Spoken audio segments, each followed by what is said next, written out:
Estamos de volta com a NTV News e agora é hora de comentar as principais notícias de Patos de Minas e região aqui no Análise da Notícia. Comigo hoje o jornalista Odair Cardoso.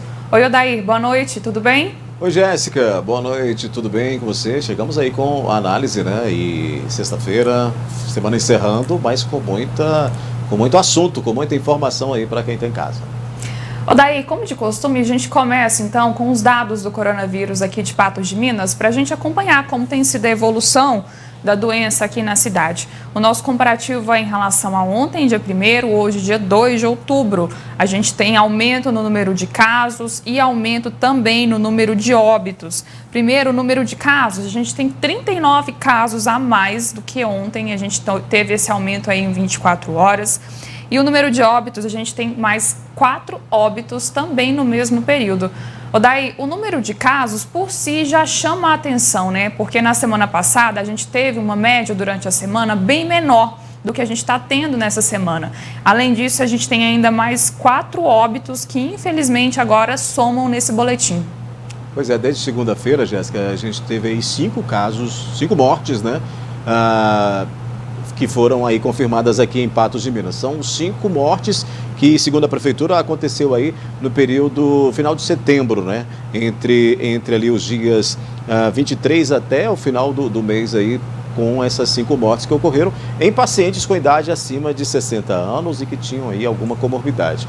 Chama a atenção esse boom aí, né? Essa explosão de casos confirmados de morte, no momento em que a prefeitura, inclusive, já publicou, né? E de olho nesses números aí, a gente fica preocupado, a prefeitura já publicou alerta para essa possibilidade, para o fator aí de risco que vai aumentando.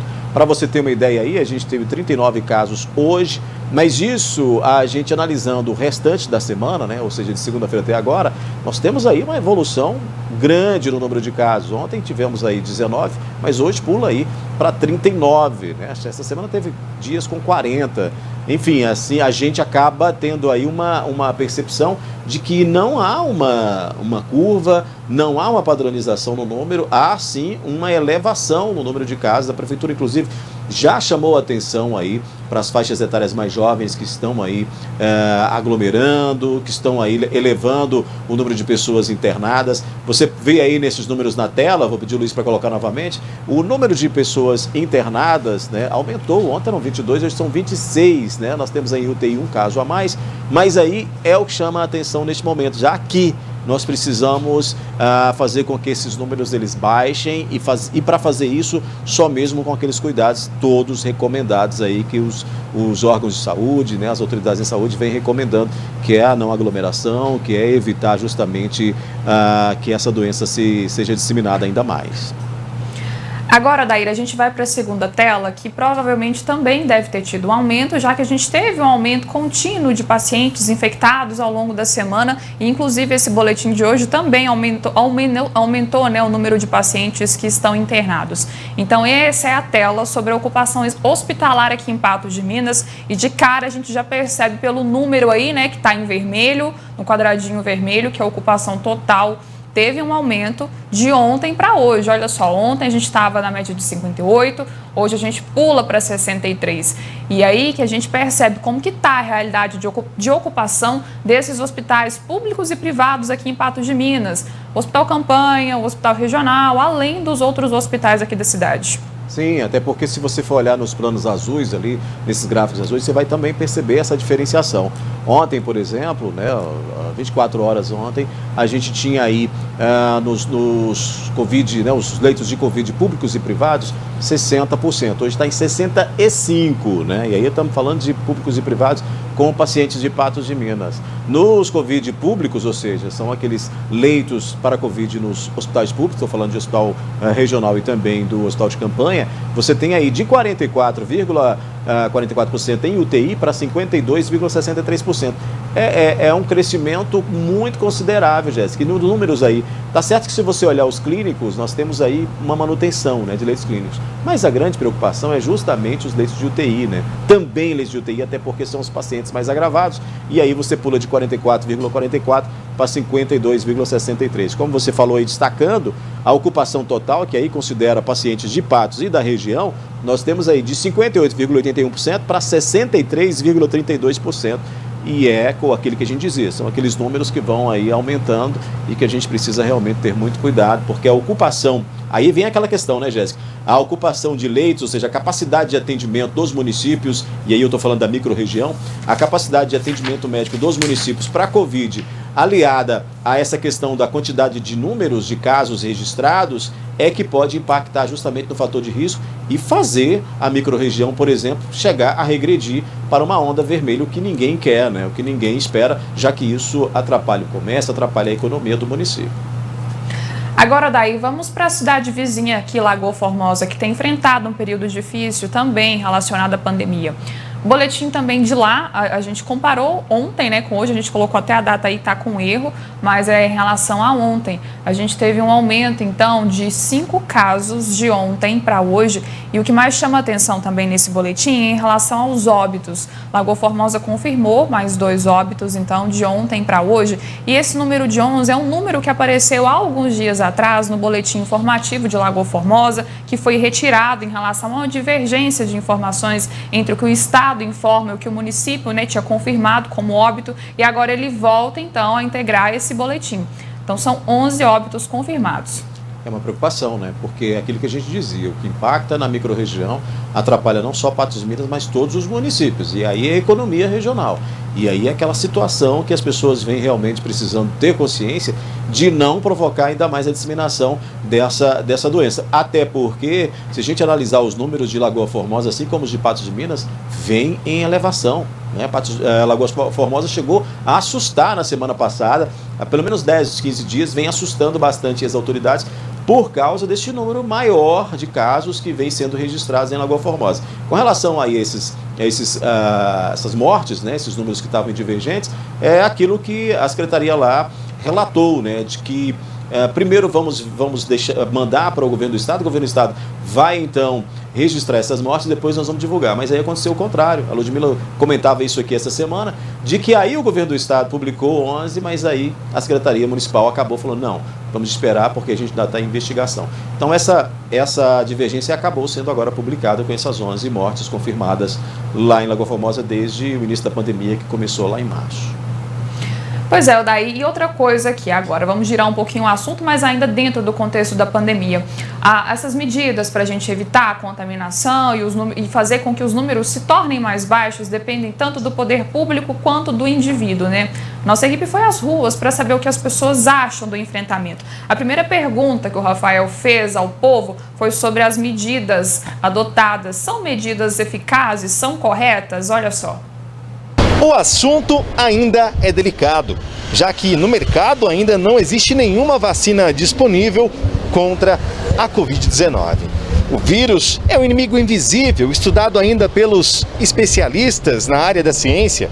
Só que, na rua, as pessoas têm tomado as medidas certas, corretas, para conter a disseminação do coronavírus? Alguns sim, mas, né, tem sempre exceções, né? Nem todo mundo segue as regras. Nem todo mundo. Você? Kelly. Tá seguindo? A gente tenta, né? A gente tenta. Não, tá deixando muito a desejar. Por que você fala? Muito descuido, né? Tipo, vai no lugar, não usa máscara, não faz higienização certinho, então tá deixando muito a desejar mesmo. Você fez direto? Direto, tá? De maneira nenhuma, a gente vê pessoas sem máscara, aglomerações, bares abertos, com atividades aí em casa, em chácaras. Infelizmente as pessoas não estão acreditando que isso é uma pandemia. A gente tem que saber fazer as devidas higienes para evitar que aqui em Patos tenha um aumento de novo dessa pandemia. Algumas a gente vê que tá tendo as medidas certas, mas outras não, né? Todos não. Pois é, daí o que a gente vê é um misto, né, de algo que poderia ser feito a mais, mas também que as pessoas poderiam contribuir mais, ter mais cuidado, evitar contatos mais próximos e uma série de outros itens, né? Jéssica, a gente passa por um problema de conscientização e um problema também cultural que é de não respeitar as normas estabelecidas por esses agentes de saúde, né, pelas autoridades em saúde. E aí a gente tem que entender que as pessoas elas precisam dessa conscientização, e isso a todo tempo está na televisão, está no rádio, né, está na panfletagem, né, os municípios, o governo do estado, todos vêm chamando a atenção para isso. Mas aí, Jéssica, ora você vira e mexe, acaba se encontrando com pessoas que não estão muito ligando para isso. Pessoas que, por entenderem que a máscara é incômoda, que a máscara realmente vai estar ali incomodando, está atrapalhando respirar, acaba tirando aquilo em detrimento da saúde dele, do próximo, e aí a gente volta a chamar a atenção por uma situação. Estamos com um número cada vez mais elevado de casos. Aí alguém vai falar, por quê? A conjuntura não mudou. O vírus está aqui desde março. O vírus chegou no país desde março. Ele começou a circular, talvez até antes, né? Mas assim, detectadamente, com o número de casos, a partir de março tivemos aí, inclusive, quando começou a fechar a empresa e tudo mais, com as restrições maiores. Ou seja, o vírus está presente desde o mês de março. Vamos colocar aí, quando começaram a aparecer os primeiros números. Apareceram os primeiros casos. De lá para cá, a gente já deveria ter aprendido isso. O vírus está circulando, ele não parou de circular porque a máscara incomoda, ele não vai parar de circular porque eu quero ir numa festa, ele não vai parar de circular porque eu quero ir no barzinho, mas não quero manter o distanciamento. O bar precisa reabrir para a economia poder continuar girando. O proprietário do bar recebeu essa autorização através da flexibilização aí do Minas Consciente, através dos por meio dos municípios que autorizaram isso. Mas se você, cidadão, se nós não tivermos a consciência, Jéssica, de que precisamos manter o distanciamento, que não se engane não.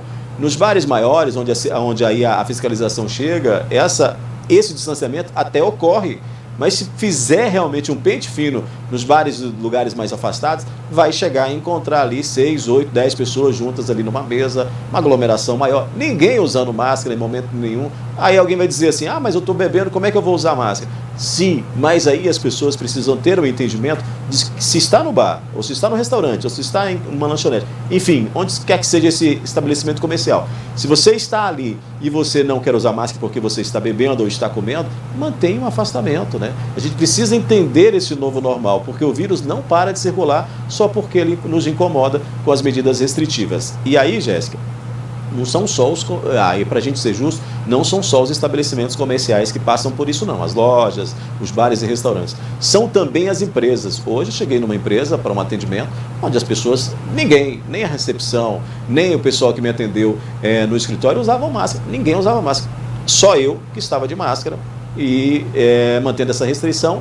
Me senti incomodado porque estava muito calor da máscara, mas me vi num ambiente em que não tinha ali uma segurança para não usar este utensílio que pode ajudar aí a salvar vidas e evitar a maior disseminação. Então, acho que essa conscientização desse pessoal na rua que a gente ouviu passa muito por isso, desse entendimento de que nós devemos observar que o vírus está em circulação e que ele não vai sair de circulação enquanto a gente não se vacinar. Portanto, use máscara e mantenha o distanciamento, né?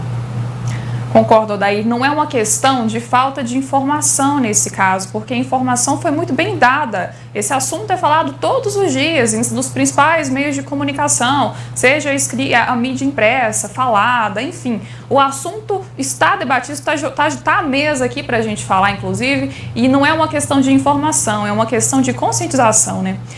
Bom, Rafael foi às ruas também com uma outra pergunta e dessa vez ele conversou com as pessoas sobre o seguinte: essas medidas e esses decretos sem essa fiscalização eficaz, será que funciona? Vamos ver o que o pessoal falou. De pouco a pouco, vários estados do Brasil começam uma retomada gradual das atividades na área econômica. Com isso, cada estado lança o seu próprio programa. Em Minas Gerais, por exemplo, são relacionadas às ondas, sejam elas amarela, vermelha ou verde. Cada uma tem um protocolo a ser seguido e também essas regras que são lançadas através de decretos, sejam eles estaduais ou municipais. Agora, o prefeito da sua cidade tem tomado as medidas corretas contra a disseminação do novo coronavírus? Um decreto sem fiscalização ostensiva realmente funciona? Não. Falta muito, hein? Falta. Muito poucos. O que você acha? Não, porque primeiro lugar, abrir bar, esses negócios, você é chamar a Covid. O pessoal não se conscientiza que isso é prejudicial. Tem que ter fiscalização, né? É difícil mais falar pelo seguinte, porque o pessoal está 4 meses sem trabalhar. Quem não tem da onde tirar vai fazer o quê? Vai cobrar em cima do município. Você acha que o município tem condição de arcar com isso? É isso que eu penso. Agora, o que está fazendo, também não estou vendo muita coisa. Orientação, a fila da caixa dá a volta lá na Padre Caldeira, parece. Eu não sei se tem condições de fiscalizar. Tem que fazer fiscalização, não adianta só deixar a Deus dará que não vai resolver. Né? O negócio é que só a fiscalização, as pessoas têm que ter consciência também, que não adianta, né? Todo mundo tem que fazer a sua parte. Então, Odair, parece que tem gente que está disposta a seguir todos os cuidados, está atento com essas medidas aí, mas algumas pessoas não estão. E aí, quando essas medidas são impostas, sem fiscalização, a sensação é que é uma confiança, né, que é depositada nas pessoas, de que todo mundo vai cumprir essas medidas. Pois é, novamente é uma questão cultural da gente achar que só vamos cumprir uma medida se alguém nos forçar a isso. Se tiver uma fiscalização ali o tempo todo para falar assim, ó, ou você cumpre ou eu vou te penalizar. Tá? É aquela coisa do cinto de segurança, né? Só uso, tem pessoas, né, que só usam sabendo que a polícia está mais à frente. É básico dizer isso, essa questão de se cuidar, mas é básico também o cidadão entender que não é necessário, hoje não é mais necessário que a fiscalização seja a principal função a fazer com que as pessoas cumpram isso. É preciso que nós tenhamos essa consciência. O Covid mata, o Covid deixa as pessoas doentes, o Covid atrapalha o comércio, o Covid vai aí debilitar as pessoas, ainda que não mate, debilita. Já está provado que causa lesão também no cérebro e outros problemas até de locomoção. Então, é preciso que a fiscalização esteja ali para você cumprir a sua parte? Não necessariamente. Concordo que o município tem que realmente fiscalizar o tempo todo, mas se não há fiscalização, tem que ter o bom senso de todos nós, como o entrevistado aí disse, de cumprirmos a nossa parte dessa demanda de não deixar a doença ainda mais, infectar ainda mais pessoas. Agora a gente gira o assunto mais um pouquinho aqui, é que o governo do estado planeja retomar cirurgias eletivas que foram paralisadas por um tempo durante a pandemia. O secretário de Estado de Saúde falou sobre isso na coletiva de hoje. Como que deve ser essa retomada? Em relação às cirurgias eletivas, o que nós fizemos no início da pandemia, com aquela possibilidade de nós termos uma demanda gigantesca por internações pela Covid e principalmente um risco muito alto de desabastecimento, tanto de medicamentos quanto de equipamentos de proteção individual, nós orientamos que fossem suspensas as cirurgias eletivas no estado. Agora, com a tendência clara à estabilização, o que nós estamos fazendo é uma nova normatização para as cirurgias eletivas. Essa normatização tem sido discutida com o Conselho Regional de Medicina e tem um objetivo muito claro, ou seja, nós precisamos recomeçar e retornar às cirurgias eletivas, mas também precisamos ter uma garantia de que caso haja um aumento de casos, ou no estado ou em alguma região, aquelas instituições hospitalares tenham condição de manter o atendimento sem o desabastecimento. Então esse equilíbrio, ele geralmente é coordenado e gerenciado pelos gestores das instituições. Então nessa nova deliberação, ela trará essa orientação de que os gestores dos hospitais e das filantrópicas tenham uma orientação, tenham um posicionamento de forma a garantir que não haja um desabastecimento e que não falte insumos, mesmo com a retomada das cirurgias eletivas. Nós teremos na terça-feira a aprovação dessa deliberação pelo COIS e provavelmente na quarta-feira pelo comitê e sua publicação na quinta-feira. Então a gente aguarda até a semana que vem essas novas informações que serão emitidas pela Secretaria de Estado de Saúde.